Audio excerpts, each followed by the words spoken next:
দিগন্তজোড়া জলরাশিতে উথাল পাতাল ঢেউ, বাহারি সব নৌকা আর ডুবন্ত সড়কে ঢেউ ভেঙে ছুটে চলা। জলরাশির মাঝে মাঝে আবার সবুজের লুকোচুরি, গাছপালায় ঘেরা গ্রাম। প্রকৃতির অপরূপ এই দৃশ্য নাটোরের হালতি বিলের। ভ্রমণ প্রেমীদের কাছে এই বিল মিনি কক্সবাজার নামেও পরিচিত।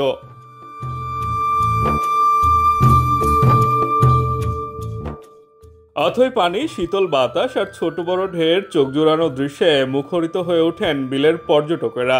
বিলের মাঝখান দিয়ে বয়ে চলা রাস্তায় কেউ পা ভিজিয়ে হাঁটেন, কেউ বা পানির বুক চিরে বাইক চালিয়ে সমুদ্র সৈকতের আমেজ উপভোগ করেন।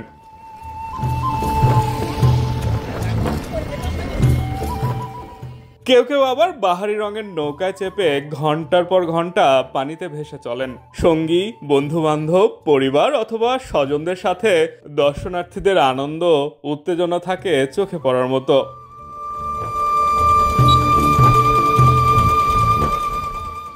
নাটোর শহর থেকে মাত্র ৮ কিলোমিটার দূরে নলডাঙ্গা উপজেলার এক প্রান্তে প্রায় ৪০,০০০ একরের বিস্তীর্ণ এলাকা জুড়ে এই হালতি বিলের অবস্থান। জনশ্রুতি আছে, ব্রিটিশ সরকারের সময় এই বিলে ঝাঁকে ঝাঁকে বিরল প্রজাতির হালতি পাখি বসতো বলেই এর নামকরণ করা হয়েছিল হালতি বিল। তখন ব্রিটিশ সরকারের লোকজন এই বিলে আসতেন হালতি পাখি শিকার করতে।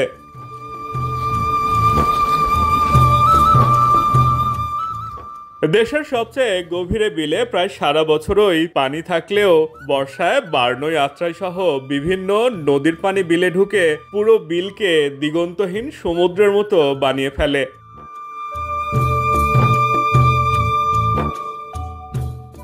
একটু বাতাস বইলেই বিলের ঢেউ আশ্রে পড়ে খোলাবাড়িয়া, ভূষণগাছা, নুড়িয়া, খাজুরা, বিলজুয়ানি, পাটুল সহ ৭টি গ্রামে।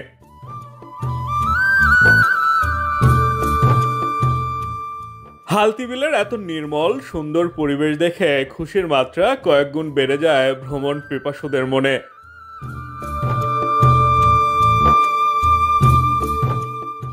বিলে হাজার হাজার মানুষের ঢল নামায় নানান পণ্য সেবা বিক্রিতে বাড়তি আয়ের সুযোগ হয় এলাকাবাসীর। কাজের পাশাপাশি তারা উপভোগ করেন হালতি বিলের অপরূপ নৈসর্গিক সৌন্দর্য।